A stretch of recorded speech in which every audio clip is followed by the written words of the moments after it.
Pakistan's National Assembly session has resumed and they are to continue to work till midnight. The National Assembly convened this morning to take up the no trust motion against the Imran Khan government. But the question still now, 12 hours after, is will the no trust vote be carried out in line with the top court's order?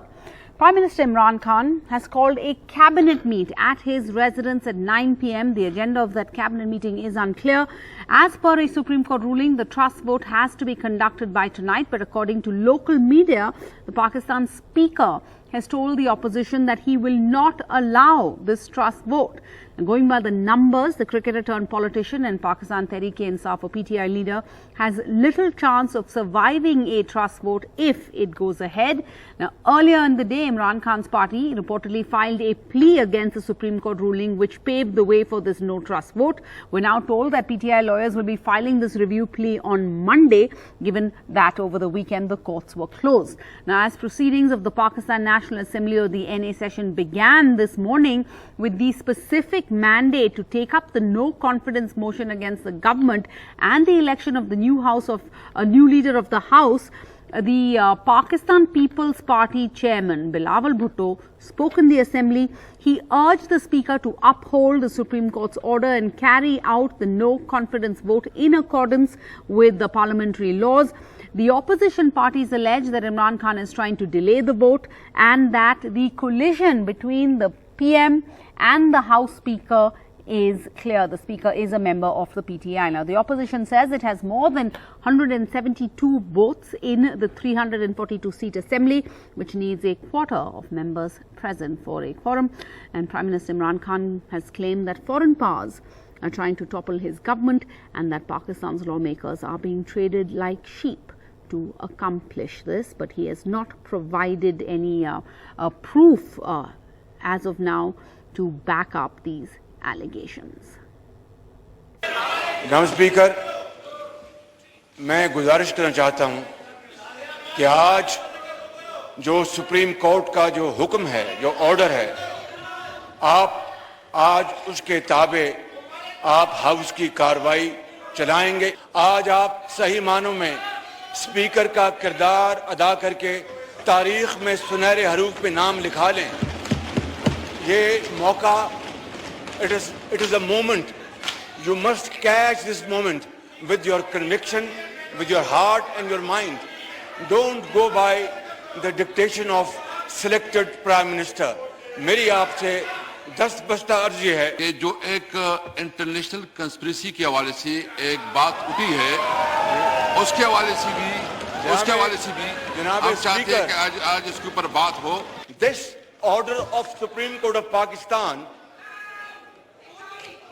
declared by full bench, bound you that you are bound to take up this agenda item and no other item. Vote हो जाएगा, हो जाएगा, हो जाएगा, भाई हो जाएगा। ओ भाईजान कह रहे हैं वोट कराओ, जिथे नोट लग गया तो वोट भी हो जाएगा।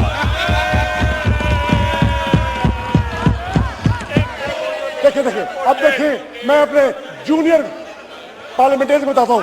एक होता है वोट, क्या होता है? दूसरा होता है नोट, क्या होता है?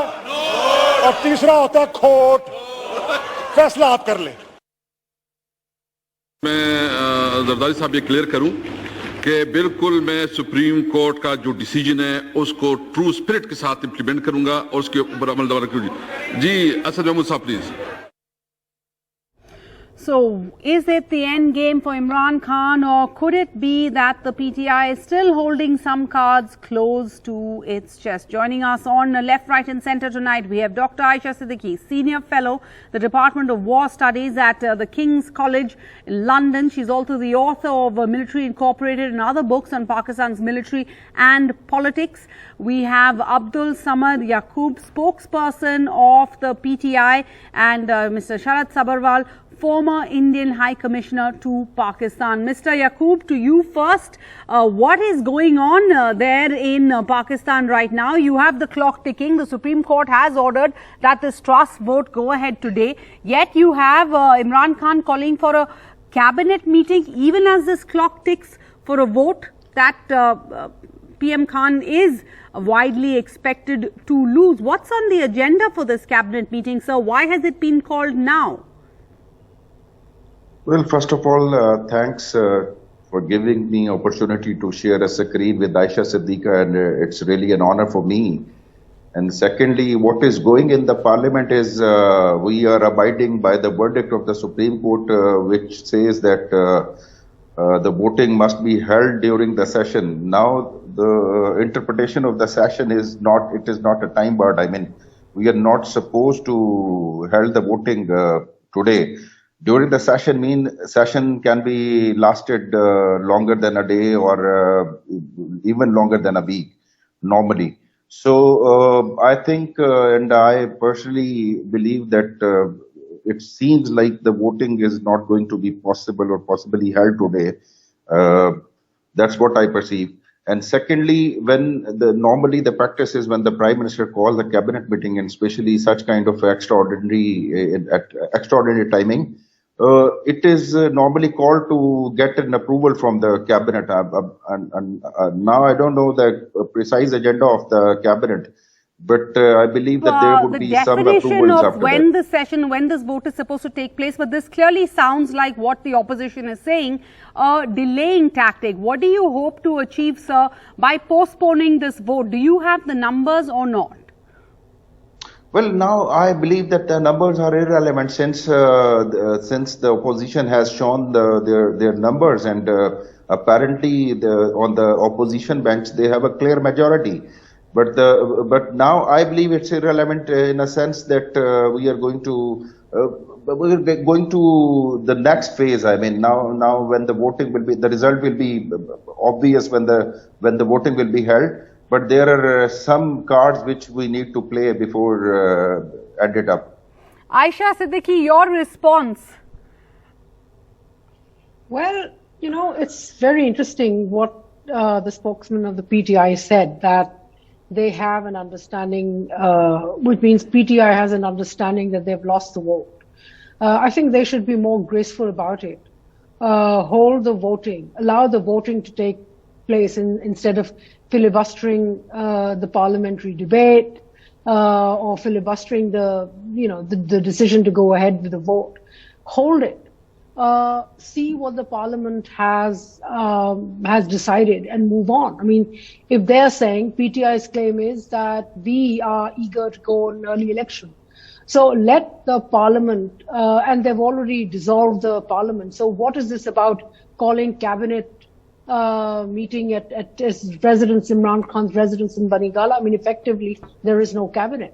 But Aisha Siddiqui, if I could just play devil's advocate, the PTI is well within its rights to seek a review from the Supreme Court against that April 7th verdict, right? They have the right to challenge the court's decision.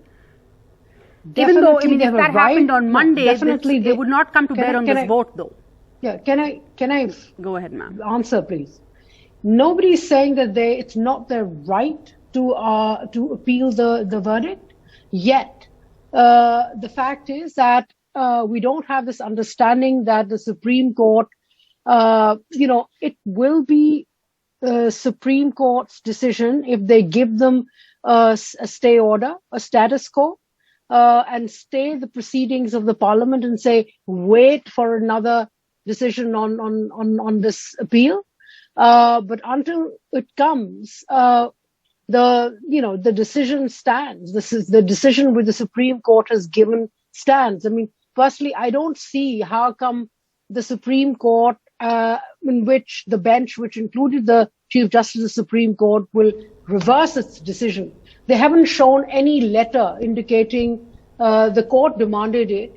But so far, PTI has not come up with any letter indicating a conspiracy, and a conspiracy of the nature which would make that action, their action and the behavior with the Parliament, justifiable. Mr. Yaqub, you alluded to this. You talked about the next chapter going ahead. Whether today or tomorrow, Mr. Khan is likely to return to the people to start this campaign, to focus on the elections. That's the long-term goal. And, to bring up the issues, run this campaign, I'm assuming, on these allegations that he keeps raising, that there's an imported government, that all of this is being puppeteered by governments abroad in the West, in the US, basically. But do you not believe if that was inevitable, should Mr. Khan, did the PTI play their cards all wrong? Should you not have just gracefully bowed to the political realities and thrown his energies, Imran Khan, thrown his energies into the next elections? Well, sir, from last few days, we were taught the lessons of morality in the politics and in the parliament. But the fact of the matter is, when your members are being sold and they are bribed and their loyalty is sold, no one is indicating that point. One must focus on that point as well. Everyone knows the dynamics of our politics, that how they were being sold, and previously there are examples when there was no confidence motion. There was a Changa Manga, and then there was, even nowadays, the five-star hotels are booked. They are booked and filled with these members. So, one must focus on this point as well, and then come to teach us the lesson of the morality. I know that we are using some delaying tactics in such kind of a dirty politics. When the politics is fallen to this level, then you need to play up to that level. No morality left at the moment, even on the floor of the House and outside the Parliament. An admission that, this is a new low even for Pakistan. But I want to address the elephant in the room, Dr. Siddiqa. What is the role that Pakistan's military sees for itself amidst this latest political chaos? It's difficult to imagine that either the opposition or the outgoing Prime Minister could have escalated tensions to this point, without some assurances from maybe, influential sections of the military. Firstly, let me congratulate you on getting a very important confession out of the PTI spokesman, that they are playing dirty. And let me also clarify one thing, that he talks about horse trading, etc., but also a reminder that in 2018, this was a party, PTI, which came into power because of horse trading. So what are their complaints about? And also a reminder that one of the reasons that members of their party may have shifted to a hotel, because the parliamentary lodges were being raided by police. So all of that, arm twisting was happening. A lot of violence and arm twisting was happening. Now, what does the military feel? I think military ultimately is a beneficiary. It seems that they are being put in a corner by Imran Khan, but I think they benefit as well. There is it encourages Imran Khan's behavior, encourages this new narrative. If you talk to people on the street in Pakistan, they're completely flabbergasted, and they would be like, that isse to achhi fauj hi thi. They would be saying, whatever is happening, politics, military is better than politics. That's the impression. This is the narrative which is getting encouraged by PTI's behavior. And I'm not suggesting that the military is ready to come, but what I'm saying is they're definitely beneficiaries of what is happening. So even if there is a change in government that finally happens, if it happens at all, the benefit, the greatest beneficiary is the military. Well, talking about beneficiaries, I want to bring in Sharad Sabharwal, former Indian High Commissioner to Pakistan. Mr. Sabharwal, I'm sure you've been watching these developments closely, but what do you make of that I factor in Pakistan's political turmoil? Talking about India finding itself mentioned half a dozen times in this situation. Imran Khan's reference to India as a self-respecting nation. You have the army chief referring to India. What do you make of that? My view is that what he has been saying is logical. it stands to reason. He's been saying that Pakistan didn't adopt an independent foreign policy, etc. We know that Pakistan made many Faustian bargains in the past, joining the Western Bloc during the Cold War, or becoming a frontline state in Afghan jihad, etc., etc. Now that damaged Pakistan, that caused damage to the region also. But his talking of all this at this juncture sounds opportunistic. That's the reality. Then again, India, he painted himself into a corner as far as India's relationship is concerned, by insisting time and again that India should withdraw its August 5, 2019 move before any engagement could begin. So this was a precondition. Now that's an improbable precondition which would not be fulfilled. Now having done that, now he's praising India, and he praises India's foreign policy being independent, etc. Again, a reality. Again, a truth, but again, it sounds very opportunistic at this juncture coming from him. So I think it's all part of his positioning for the political battles that lie ahead, and the next election. He's positioning himself as a nationalist, as victim of a foreign conspiracy, as someone who is has protected Pakistan's interests against pressures from abroad, and he's bolstering. He brings up this image time and again.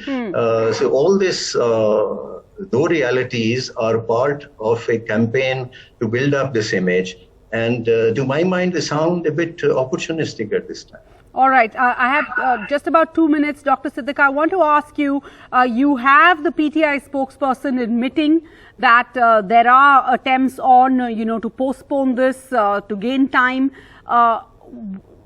What options are there for the opposition right now? The clock is ticking. It's going to be midnight soon. Does the opposition in Pakistan actually have any options to ensure that that trust vote takes place today, which the PTI does not want to happen because they don't have the numbers? Well, apparently, according to the Supreme Court orders, the session today, and it had to be, was held to hold the no confidence vote. All the speeches have been made. So before midnight, if they don't hold the no confidence vote by tonight, the Speaker of the Assembly and the Deputy Speaker and the Prime Minister are in contempt of court. So then there is a legal tightening of space for the PTI government. What the opposition is trying to do is, it depends, it's looking at the Supreme Court, because he's really going against the Supreme Court decision, against the law. I think what I believe as a voter, as a Pakistani citizen, is that what they ought to do, what the opposition ought to do, is actually raise the stakes, raise a movement in the streets, and bring this issue to people's attention, what PTI is doing. PTI at this moment is doing, is being much more effective in kind of guiding public narrative in its support than the opposition. All right. So games being played both in the House and outside. Thank you so much. All of our guests will, of course, be closely monitoring this situation. Thank you all for your time, for your analysis.